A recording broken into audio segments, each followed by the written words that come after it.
Dear friends, आप सभी को हमारे चैनल में बहुत बहुत स्वागत है। और आज मैं आप लोगों के साथ में डिस्कस करूंगा कि किसी भी भाषा को सीखने के लिए हम कैसे आसानी से वो भाषा को सीख सकते हैं, इसके बारे में बात करेंगे। तो किसी भी भाषा को आप दो तरह से सीख सकते हैं। पहला है कि ग्रामर कम ट्रांसलेशन मेथड, और दूसरी है इक्विजन के माध्यम से आप सीख जाते हैं। फॉर एग्जाम्पल कि मान लो कि आपके घर में या कोई भी एक नवजात बच्चा होता है, वो जिसको किसी तरह का भी ग्रामर का रूल नहीं आता है, फिर भी वो एक दिन आसानी से सभी लैंग्वेज, जो भी लैंग्वेज उसके आसपास में बोले जाते हैं, उसको आसानी से सीख जाते हैं, है ना। तो इसका मतलब है इक्विजन। इसी को इक्विजन बोलते हैं कि जो भी वातावरण में हमें देख रहे हैं, सुन रहे हैं, तो उसको कुछ दिन प्रैक्टिस करने के बाद हम आसानी से सीख जाते हैं, है ना। तो मैं यहाँ पे ग्रामर का रूल को से नहीं आपको समझाएंगे, क्योंकि ग्रामर के रूल से आप बहुत समय के बाद ही इंग्लिश को बोले जाते हैं और कोई भी भाषा को बोली जाती है, लेकिन आप समझ सकते हैं लेकिन जल्दी बोल नहीं पाएंगे, है ना। तो इससे पहले है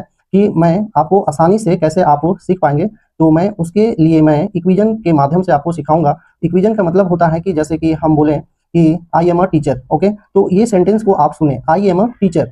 अब यहाँ पे ये सेंटेंस को सुन करके आप 2-4 बार 5 बार आप प्रैक्टिस करेंगे, आई एम अ टीचर, तो देन ये आपके माइंड में एक दिन बैठ जाएगा और वो आप आसानी से बोलेंगे। इसमें ना आप कोई रूल फॉलो किए ना किसी चीज़, लेकिन यहाँ पे आप एम का यूज सीख गए, मतलब बहुत सारा कुछ आप सीख गए। और इसको आपके जब भी ज़रूरत पड़ेगा तो आपके ऑटोमेटिक आपके माउथ से ये सेंटेंस निकल जाएगा, है ना। तो इक्विजन के माध्यम से बहुत आसानी से सीख लिए जाते हैं। तो that means you can say it is if you practice again and again you can learn easily, okay. तो यहाँ पर आज हम आपको एम इज आर और एम इज आर का यूज मैं यहाँ पे आपको आज बताऊंगा कि कैसे आप इसको यूज करेंगे।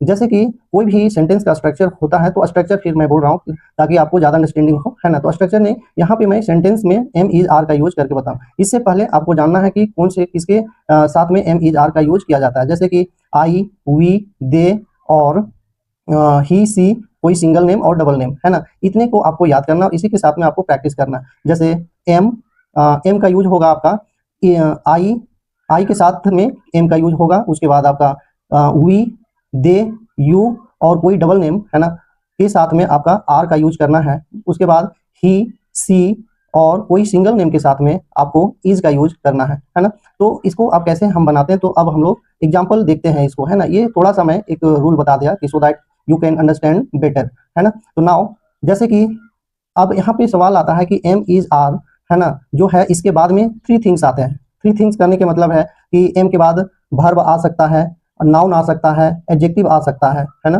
तो इसको जानने के लिए हमारे प्लेलिस्ट में हमारे यूट्यूब के प्लेलिस्ट में आपको ये एक वर्ड फैमिली के प्लेलिस्ट बनी हुई है, वहाँ पे आप जाके अपने वर्ड भंडार को बढ़ा सकते हैं so that you can speak English fluently.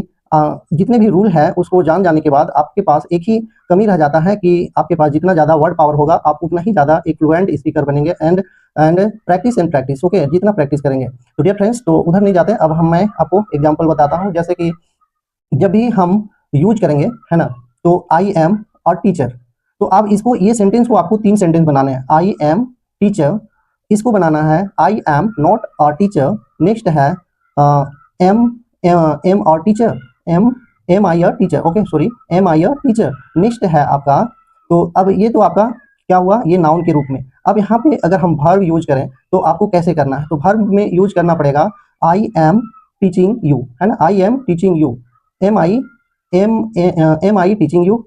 उसके बाद I am not teaching you, okay. Next है, उसके बाद अगर आप वी से लेते हैं तो we are student, we are student, we are not student, we are not student, then are we student. After that, you know, if you want to use verb, we are listening, we are listening, then we are not listening, are we listening? Then next one, if you want to use adjective, we are good listener, okay, we are good listener, and we are not good listener, are we are we good listener? So then I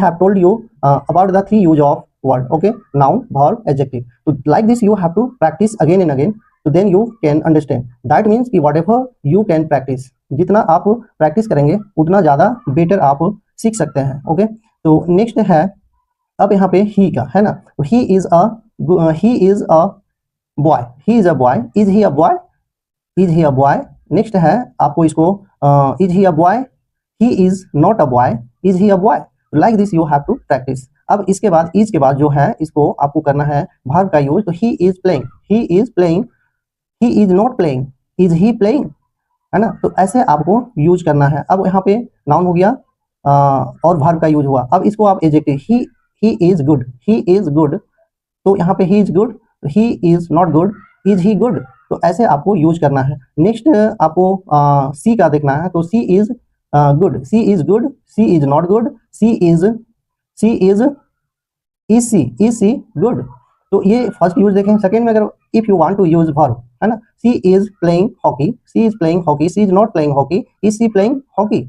next this is the third step. Now next one, if you want to use see any name, Ramesh, Ramesh is playing Ramesh is doing his homework, Ramesh is doing his homework, Ramesh is a good boy, Ramesh is not good boy। okay, like this you have to try and you can understand better।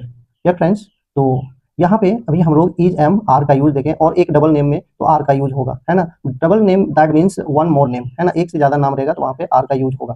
तो इस तरह से आप practice कर सकते हैं, और जितना आप प्रैक्टिस करेंगे उतना आप बेटर और जल्दी सीख सकते हैं।